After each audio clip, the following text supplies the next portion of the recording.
자, 오늘은 우리 그리스도인이 되고 싶죠. 우리 한국 사람이면 한국 사람의 정신이 있어야 되죠. 그런데 예수님을 믿는 그리스도인은요, 어떤 사람이 그리스도인인가? 어떤 사람이 그리스도인이에요? 교회 잘 다니는 사람이 그리스도인이에요? 그건 아니죠. 근데요, 교회 가서 열심히 행사하고 다 해도요, 그리스도의 영이 없으면 그 사람은 그리스도인이 아니에요. 그래서 그리스도의 영이 없으면 그리스도의 사람이 아니니라. 어떤 다른 성경에 보면은 그리스도인이 아니다 했습니다. 우리가 그리스도의 영을 어떻게 하면 우리가 받을 수 있을까요? 이거 몇 장 몇 절이에요? 로마서 8장 9절이요. 네, 다 알죠? 로마서 8장 9절에 만일 우리 다 같이 할게요. 시작.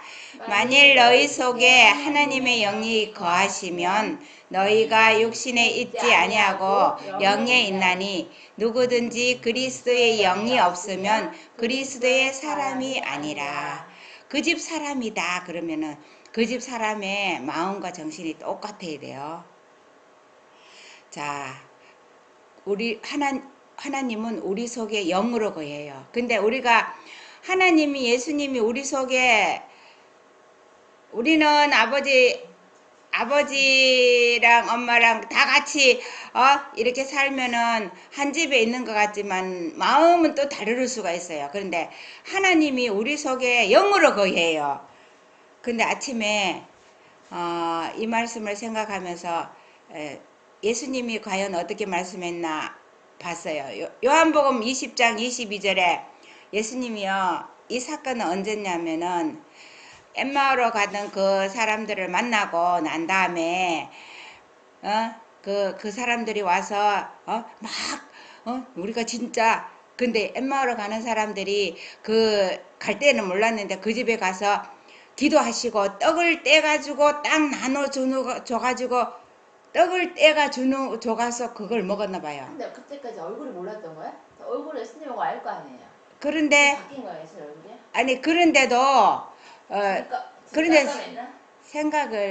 생각을 뭐지, 예수님이라 생각 안 하고 슬픔에 쌓여 있으니까는. 아니, 그러면 이렇게 가서 말이 돼? 그런데 그거 떡을 떼가지고 다 줬대요. 그때 이 제자들이 눈이 밝아졌다 그랬거든요.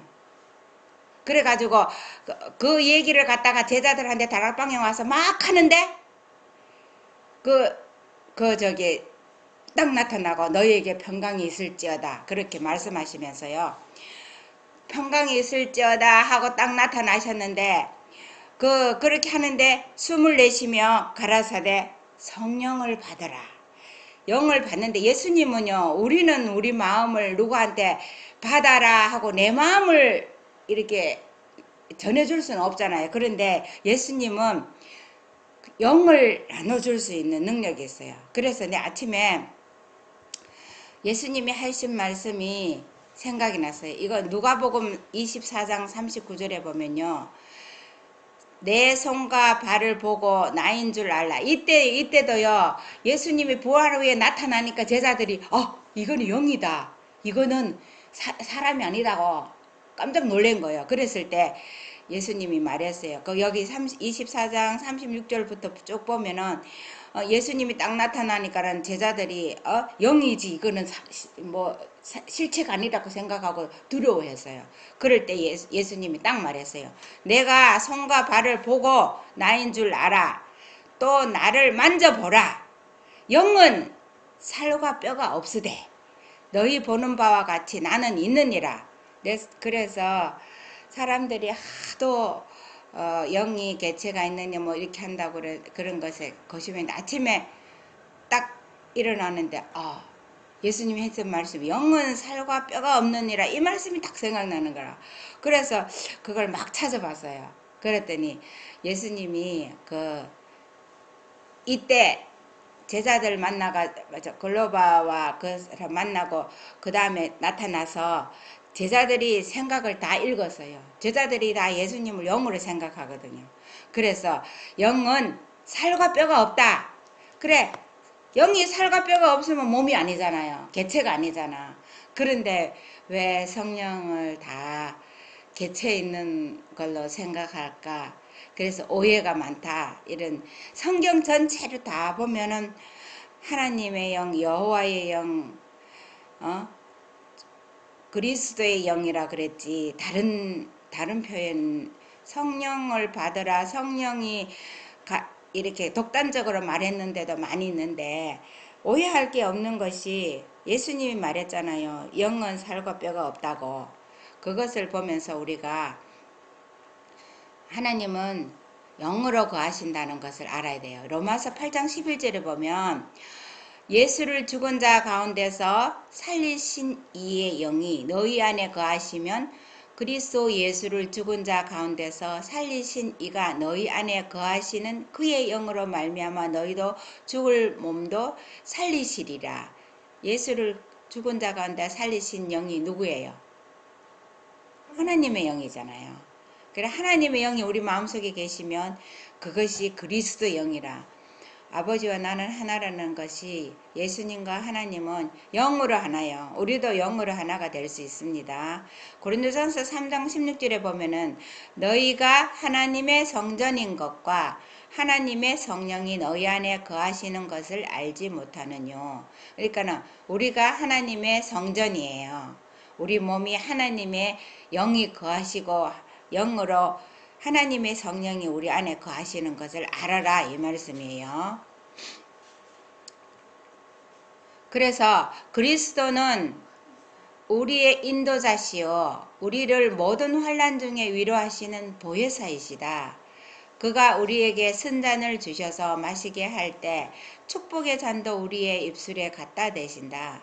그분은 순종할 마음을 주시고 믿는 가운데서 오는 기쁨과 평화로 마음을 채워주신다. 그리고 우리로 하여금 순종하는 마음으로 오 주여 내 뜻대로 마시고 당신의 뜻대로 되기를 원하나이다 라고 말할 수 있게 한다. 우리가 주기도문을 하는데 하늘에서 뜻이 이룬 것 같이 땅에서도 이루어지리라 그러잖아요. 우리의 뜻대로 아니라 하늘의 뜻대로 항상 해야 돼요. 그래서 그리스도는 우리의 보혜사예요. 우리를 도와주시는 분이에요. 다른 분이 절대로 아닙니다. 그 다음에 유다서 1장 19절에 보면 이 사람들은 당을 짓는 자며 육에 속하며 성령은 없느니라. 육에 속한 사람은 성령이 없는 사람입니다. 고린도전서 6장 19절에 보면 너희 몸은 너희가 하나님께로부터 받은 바 너희 가운데 계신 성령의 전인 줄 알지 못하느냐. 너희는 너희 것이 아니라 우리 몸이요 하나님의 전인데 영이 거하기 때문에 하나님의 성전인 겁니다. 성령의 전이 너희 몸이라는 거예요. 화이트석에 보면요. 하나님은 마음의 보좌를 요구하신다. 하나님은 우리를 사셨다. 그분은 우리 각 사람의 마음에 있는 보좌를 요구하신다. 우리의 몸과 마음은 그분께 예속되어야 하고 타고난 습관과 식욕은 보다 차원이 높은 영혼의 필요에 주역이 되어야 한다. 그러나 이 일을 할 때에 자신만을 의존할 수가 없다. 안심하고 자신의 인도를 따를 수가 없다. 성령으로 우리를 새롭게 하시고 성화시켜야 한다. 하나님을 섬기는 데에는 반만 섬긴다는 것이 있을 수 없다. 화이트석에 보면 나오는데요. 하나님은 이걸 보면서 그 노래가 생각이 나서요. 주님은 황금 보좌를 다 버리시고 그 노래 있잖아요. 내 마음 보좌를 원하시네. 옛날에 이 노래 많이 불렀어요. 하나님 그 말이 딱 맞아요. 예수님은 황금 보좌 버리고요. 이 땅에 와서 우리 마음의 보좌를 원했어요.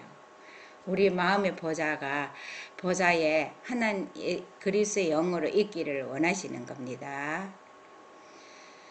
그런데 사도행전 16장 17절에 보면은요. 무시아 앞에 이르러 비두니아로 가고자 애쓰되 예수의 영이 허락지 아니하시는지라. 성령이 가지 못하게 한다는 말이 있거든요. 성령이 바울을 성령이 가지 못하게 해서 못 갔다 했는데 그 밑에 딱 보면요. 예수의 영이 허락지 않는다고 나와요. 그걸 하나 더 넣을 걸 그랬네. 그래서요, 우리가요, 예수의 영이 우리를 인도하는 거예요. 화이트석 요한복음 14장 15절에 보면 인간의 성정으로 가능한 순종. 읽어보세요. 우리가 마치 사람이 아닌 것처럼 하나님을 섬기려 하지 말고 우리가 가진 성정으로 하나님을 섬겨야 한다. 하나님의 아들은 우리가 가진 본성을 속량해 주셨다. 말하자면 우리는 그리스도의 의를 인해서 용서를 받고 마치 한 번도 죄를 범하지 않은 사람처럼 하나님 앞에 설 것이다.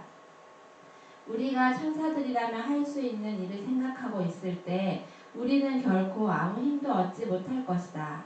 우리는 믿음으로 예수 그리스도를 향하여야 하며 하나님의 명령을 순종함으로써 우리가 하나님을 사랑한다는 것을 보여주어야 한다. 네. 요한복음 14장 15절에 보면 너희가 나를 사랑하면 나의 계명을 지키리라 했어요.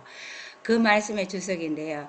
우리가 천사의 마음으로 율법을 지키는 게 아니라 사람의 형편과 사람의 처지에서 지키는 거예요.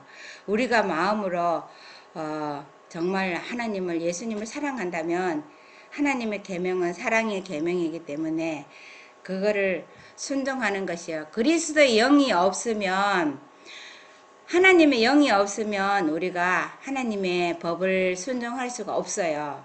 그러니까 내 힘으로 하는 것이 아니라 하나님의 영으로 그리스도의 영으로 하는 거예요. 계명을 지키는 거가 내 힘으로 하는 것이 아닙니다.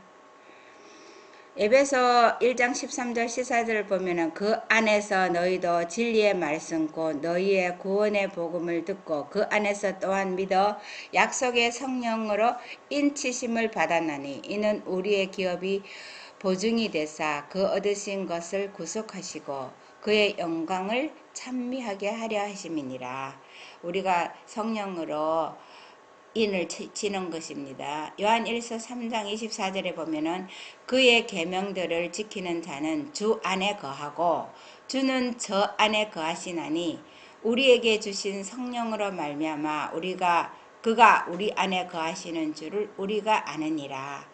하나님의 계명 속에 우리가 주 안에 거하는 것은 계명 하나님 율법 속에 내가 거하는지 안 하는지를 확인해 보면 알 수가 있습니다. 에스겔 9장 22장 4절로 주석에 보면요. 천사들이 읽는데요. 하나님의 인을요. 하나님의 백성들의 이마에 찍혀지는 살아계신 하나님의 인이란 무엇인가? 그것은 어떤 사람도 읽을 수 없고 오직 천사들만이 읽을 수 있는 표이다. 왜냐하면 멸망시키는 천사가 그 구속의 표를 보아야 하기 때문이다. 천사들이 딱 보고요. 하나님 표가 있는 사람은 지나가야 되는데 그 뒤에는요. 멸망의 천사가 표 없는 사람들을 멸망하기 위해서 뒤에 따라와요. 그리고 서기관의 먹그릇을 찬 그 천사가 죄인들과 죄로부터 분리된 모든 사람들의 이마에 표할 것이며 멸망시키는 천사는 이 천사의 뒤를 따른다. 먹그릇을 찬 사람이요. 먹그릇으로 표를 딱 하는데 죄로부터 분리된 사람들을 표를 해요. 죄로부터 분리된 사람, 죄라고 식별할 수 있는 것이 하나님의 계명이거든요. 이것이 뭔 그림인지 아세요? 보여요? 천사들이 이마에 표를 하는 거예요. 이는 진리 가운데 굳게 서는 것임. 하나님의 이는 사람이 볼 수 있는 어떤 표나 도장이 아니라 영적으로나 지적으로 진리에 굳게 서는 것이며 따라서 그들은 흔들릴 수 없게 되는 것이다. 하나님의 백성들이 이마에 인을 받고 흔들림을 위하여 준비되자마자 곧 흔들림이 올 것이다. 사실대로 말하자면 흔들림은 이미 시작되었고 하나님의 심판이 지금 땅 위에 내려서 우리에게 경고를 주셨고 우리로 하여금 무엇이 다가오고 있는가를 알게 하신다. 우리가요 하나님의 인이 다 쳐지면은 흔들림이 와요. 마지막 재앙들이 오고 있습니다. 로마서 8장 15절 21절의 주석에 보면요. 하나님의 율법은 거울이며 사람의 품성 속의 결점들을 보여준대요. 그러나 불의한 것에서 기쁨을 찾는 사람들이 그들의 도덕적 결함을 본다는 것은 즐거운 일이 아니다. 그들은 이 충실한 거울을 높이 평가하지 않는다. 왜냐하면 이것은 그들의 죄를 그들에게 나타내어 보여주기 때문이다. 그러므로 그들은 육의 마음을 치는 전쟁을 시작하는 대신에 이 참으로 충실한 거울을 치는 전쟁을 벌인다. 여호와께서 그것을 그들에게 주신 목적은 그들이 기만을 당하지 않도록 하기 위함이며 그들의 품성 가운데 있는 결점들을 드러내기 위함이다. 우리가 율법은 거울이에요. 거울에 가야 내가 뭐가 나쁜 게 묻었는지 보이잖아요. 그래서 율법을 거울을 치면 안 되고 내 마음을 쳐야 돼요. 그래서 순종하지 않는 속박 아래에 있는 범죄자들은요 거울을 쳐요. 거울을 부숴 깨려고 그래요. 자, 결점들이 이렇게 드러날 때 그들이 그 거울을 미워해서 되겠는가? 아니면 자기 자신을 미워해야 할까? 그 결점들을 드러내어 보여준 그 거울을 치워버려야 된단 말인가? 그들이 마음에 품고 있고 그 충실한 거울이 그들의 품성 가운데 있다고 보여준 그 죄를 그들이 버리지 않으므로 하나님 앞에 온전하게 되지 않으면 그 죄는 하늘로 들어가는 입구의 문을 닫아버릴 것이다. 거울을 치워버리고 율법을 치워버리면요 하늘 가는 문을 닫아버려요. 그래서 이 충실한 거울은 하늘 문을 열게 해주는 것입니다. 순종은 속박이 아님. 예수 그리스도를 믿는 사람은 그 어떤 사람도 하나님의 율법의 속박하에 있는 것이 아니다. 이는 그 율법을 순종하는 사람에게 생명의 법이지 사명의 법이 아니기 때문이다. 율법의 영적 성질을 깨달은 사람들과 율법이 죄를 탐지해내는 능력을 실제로 느끼는 사람들은 모두 다 그리스도의 희생으로 그들을 치료하기 위해서 마련된 속죄를 받아들이지 않으면 마치 사단이 처한 형편에 있는 것처럼 가망이 없다. 예수 그리스도는 우리의 속죄, 즉 하나님과 하나 되게 하는 사건이다. 예수 그리스도를 믿음으로 율법의 모든 조항을 다 순종하는 일은 가능한 일이다. 예. 우리가 어떻게 율법을 순종하느냐 하면요 하나님의 영이 우리 마음에 있으면요 율법을 순종할 수 있게 돼요. 그래서 우리가 순종할 수 있게 하기 위해서 예수님이 속죄 제물이 되신 거예요. 예수님이 우리의 속죄 제물로 죄를 다 씻어 놓지 않았으면은 우리가 하나님의 법을 순종할 수 없어요. 율법주의적 신앙의 속박. 노예 정신은 자기 자신의 힘으로 율법의 요구를 이루려고 애쓰는 율법주의적 신앙생활을 하려고 할 때 생기는 것이다. 우리는 아브라함의 언약, 곧 예수 그리스도를 믿음으로 받는 은혜의 언약 하에 있을 때만 우리에게 희망이 있다. 아브라함에게 전해진 복음, 곧 그것을 통하여 그가 소망을 갖게 된 그 복음은 오늘날 우리에게 전해져서 우리가 소망을 갖게 된 복음과 꼭 같은 복음이다. 아브라함도 우리의 믿음의 주요 또 온전케 하시는 예수를 바라보았다. 네, 예수 그리스도를 믿음으로 받은 은혜의 언약이에요. 우리가 율법을 지키는 것이 억지로 지켜서 노예처럼 그렇게 하는 것은 그것은 율법을 지키는 것이 아닙니다. 그래서 예수님을 믿음으로 받은 은혜의 언약이라는 것을 기억하면 우리가 참 아담 때부터 모든 사람들이 그 은혜로 우리가 구원을 받습니다. 하나님의 순종하는 자녀들에게 주시는 특권들.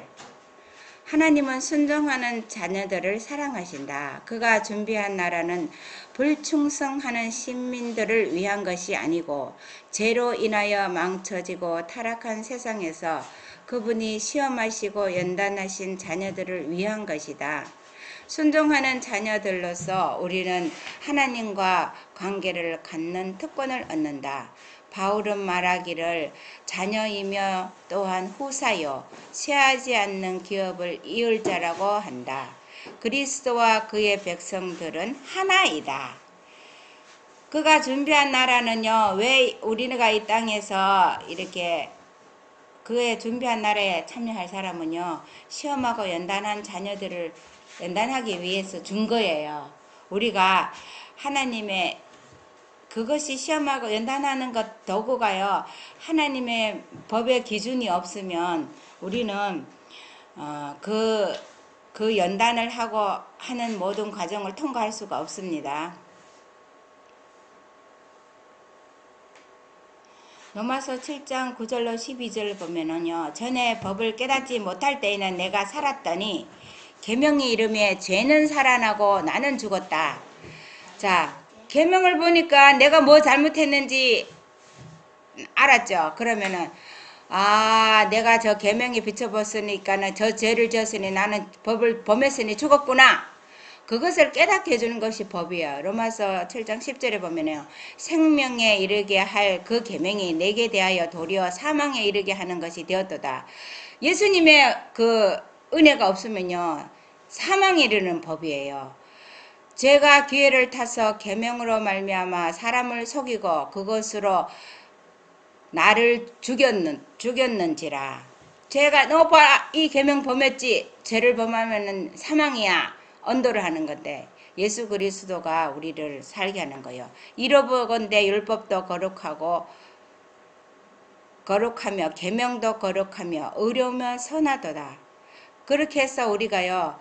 율법은 계명은 다 거룩하고 의롭고 선해요. 그래서 예수님은 율법의 원천인데 예수님을 우리가 속죄제물이신 예수님을 믿음으로 우리가 하나님의 법을 지킬 수 있어요. 그래서 그리스도의 영이 우리 속에 없으면 하나님의 법을 결코 지킬 수가 없습니다. 하나님의 법을 지킬 수 없다고 막 하는 사람들은요. 하나님의 영이 그 속에 없기 때문에 그 결과가 나오는 것뿐입니다.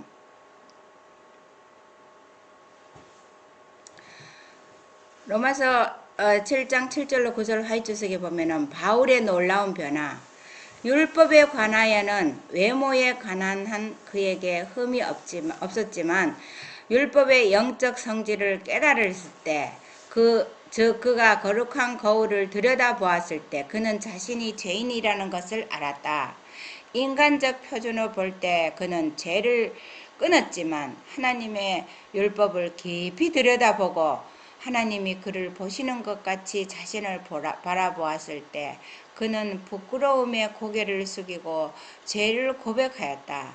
그는 거울을 보고 가서 제 자신이 어떠한 것을 잊지 않고 하나님을 향하여 순수한 회개를 하였고 우리 주 예수 그리스도를 믿었다. 바울이 변화된 것은 율법 때문이에요. 자기는요 바리새인으로서 흠이 없는 사람이라고 했거든요. 다 지키고 있었어요. 열성분자였거든요.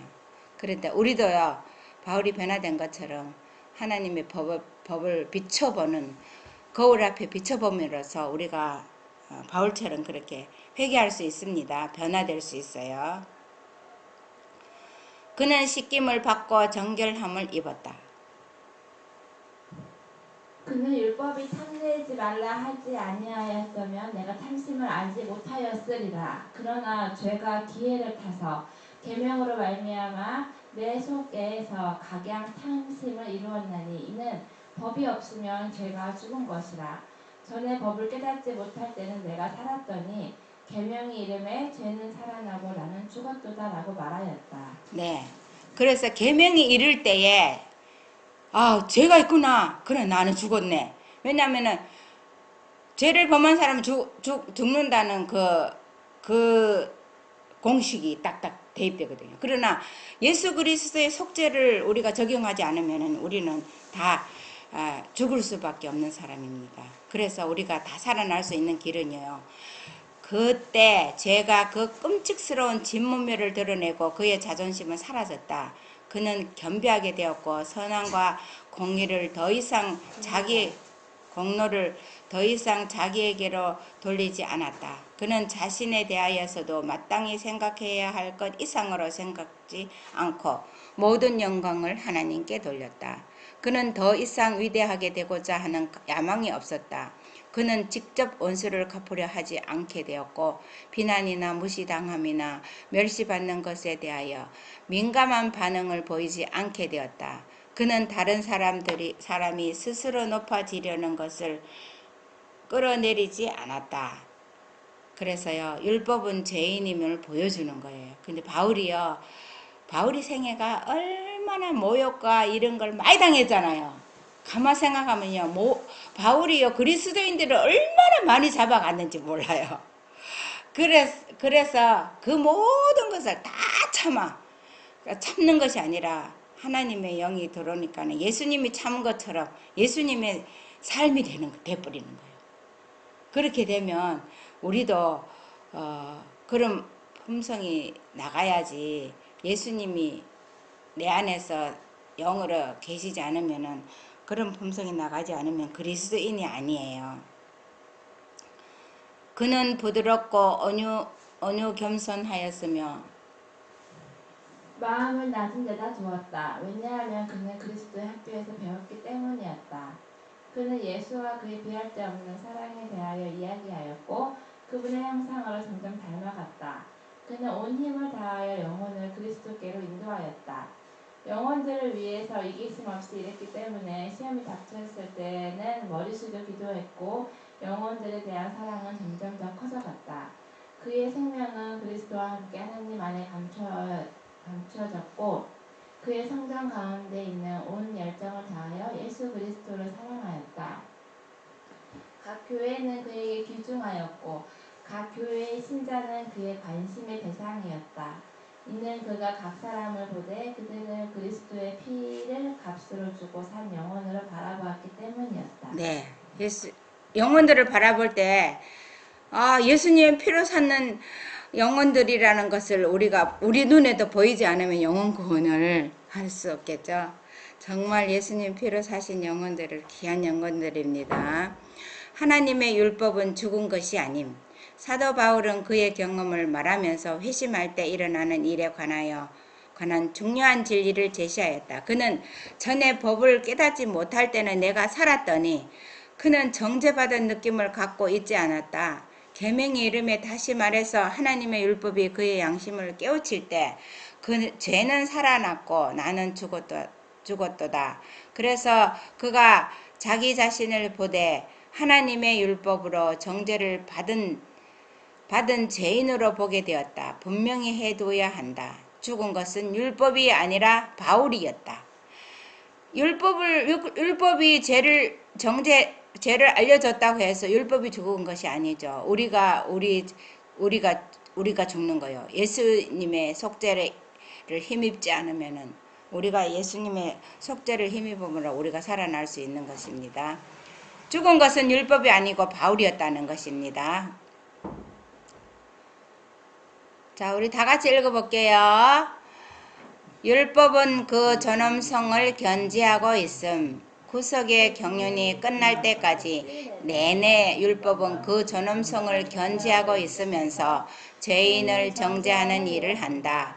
그리고 죄인은 우리의 죄를 위하여 치르신 그리스도의 속죄를 믿음으로 구원받은 일이 가능하다. 우리가 그리스도 안에서 그의 피로 말미암아 구속 곧 제사함을 받았으니 타락한 인간의 상황에 맞추기 위하여 율법의 어떤 세목도 바뀐 일이 없다.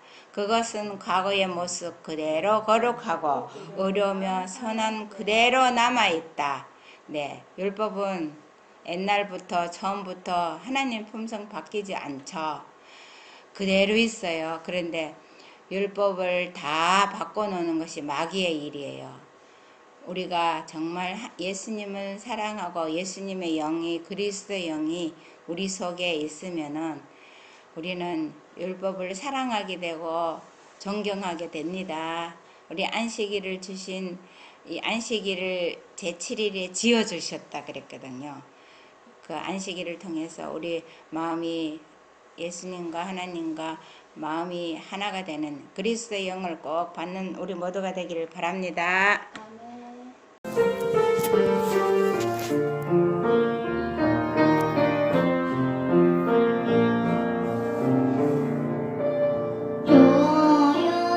조용한 기도의 시간 무릎 꿇고 기도드려요. 새하얀 하늘로 아지에 주님